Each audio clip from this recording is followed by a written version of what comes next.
Welcome back to Team FastEddy and HPI-Baja-Tutorials.com. Today we're going to be reviewing a new product called Protecta-Baja. First thing we're going to do as far as installation goes is we're going to go ahead and line up the back hole here, and we're going to use the included nut and bolt that was in the kit. Actually, it helps to grab the right one. I'm going to go ahead and just set that in there just to keep it lined up properly. We're going to grab a magic marker and we're going to mark off where we need to drill a few holes. So let's make sure everything is lined up properly. I'm going to use a magic marker and just write in the holes. We're going to go ahead and mark that off so that we know where to drill.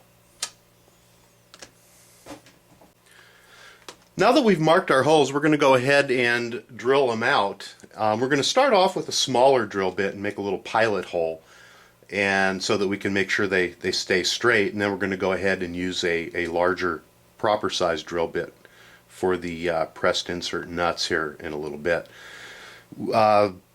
We do recommend, and we're going to have to recommend this, that you take everything apart and take your engine out and drill the plates separately. However, we're a little bit more adventurous, and we're going to go ahead and drill it while it's still on the vehicle. If you are going to do this, we recommend that you do put a piece of wood or something down inside of here to stop your drill in case you go too far. We did take a look, and underneath where the holes are going, there are no gas tanks or anything in the near vicinity, so we're just going to try our best to do it slowly and to make the holes the proper size without having to take the whole car apart. Doesn't really seem like a big issue, but we do this stuff quite often. If you're really not that familiar with working with the tools, we suggest that you do take it apart. Okay, we've got both of the pilot holes drilled now. Now we're going to go ahead and, as the instructions say, we're going to grab a letter F drill bit, like F like Frank, out of our drill bit index, and we're going to go ahead and drill the holes out to the proper size.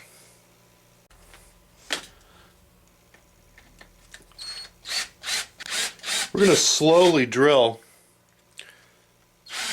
the larger hole. We just want to make sure that we don't go all the way through too quickly or put too much pressure on there, so we're just going to slowly drill it. Make sure we don't oblong the hole. It doesn't take very long. There we go. We're all the way through. There's no burrs on the inside. And we've already done our second hole, so we're going to move on to the next step. The next step can get a little bit tricky. What we're going to do now is insert the little knurled inserts here, and the knurl needs to go facing upward as we put it in so that it catches inside of the hole that we just drilled, and that's going to hold that nut into place even when the screw is out later on when we're maintaining the car. It is a little bit tricky to get this one that goes all the way up in the corner here, so if you have your plate off, it'll be a lot easier. However, if you just take your time and watch what you're doing, you'll be able to get that one in just fine. We're going to go ahead and show you on this one how it's done. We're going to go ahead and take our nut and put a little bit of red Loctite around the knurl on here, and that's going to help aid in holding it in. Doesn't take a bunch, just go ahead and put some on. There's also a nut included in the kit. Let's go ahead and grab that. I'm sorry, a bolt.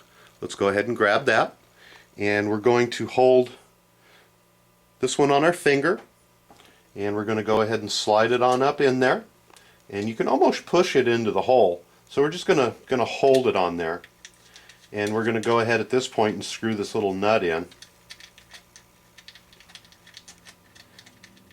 And then we're going to get a wrench and tighten it up until that nut is seated. So just make sure that it's actually in there straight, it's not at any type of an angle. And you might want to get yourself a pair of pliers or something to hold it with. Let's see what we have up here that we can quickly grab. We're going to go ahead and reach under and hold this with a pair of pliers and tighten it up until it seats itself. We're going to use the HPI multi-tool. Always comes in handy.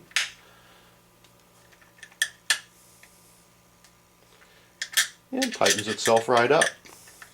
Doesn't take too much effort. Just like that. At this point, you can go ahead and take it out. And just double check, make sure it's in straight. You can run your thumbnail underneath to make sure that you actually have it all the way pulled in. As long as it stays put, we're okay for now, because when we put the plate on and tighten it back up, if it's not all the way set, it'll reseat itself at that point. So we're going to go ahead and install the one on the far side here, and we'll be right back.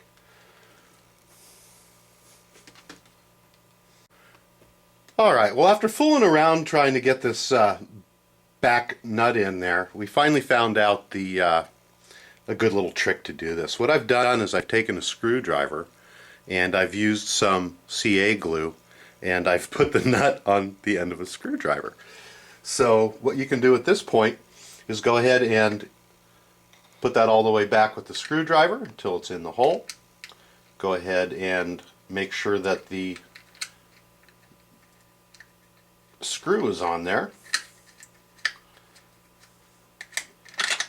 Go ahead and take the screwdriver off. And then you're going to want to do this very carefully, but get yourself a hammer with a little claw on there. Make sure that you're properly seated in here.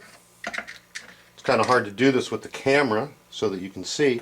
And just go ahead and lift up a little bit and set that nut right into place. At that point, you can go ahead and use your wrench to snug it up a little bit so that it doesn't fall out. So, little Team FastEddy trick there. Hope it helps you out. Now that that's all snugged up nice and in place, we're going to go ahead and remove the bolt, and that nut is properly inserted. Now that the nuts are installed, we're going to go ahead and install the Protecta plate. Very simply, by just setting it on. There are two shorter screws and one longer one. We're going to use the two shorter screws in the front. We're going to put a little bit of Loctite on them and go ahead and get the first one lined up and put in. And assuming that you got all of your holes lined up properly, and if you followed the guide that we gave you, everything should line up just fine. Both of the screws should go in properly. Go ahead and snug those down.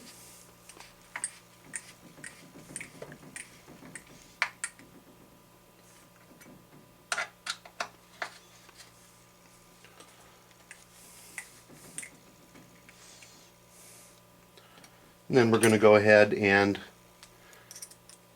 put the longer of the screws into the back hole, thread it in. We're going to turn our car over and go ahead and put the nut on the other side.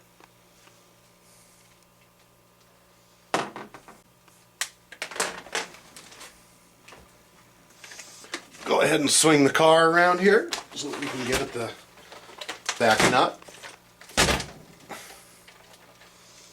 Kind of hard for the camera to see. However, we're going to use the little washer. Slide that on. And then the nylock nut, which is our last piece. Going to go ahead and put that on. If you have a rear dominator pipe on here, it might be a little bit more difficult to get to. So we're going to put that on, grab our tools, and go ahead and tighten it up. Again, we're going to use our multi-tool on the nut. We can find the right... Actually, we're not going to use our multi-tool. We're going to go ahead and just use a pair of pliers here, since that's what we have handy.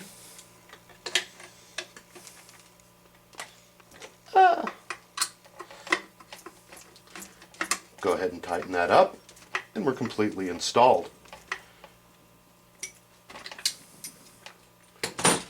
take a look here from the front,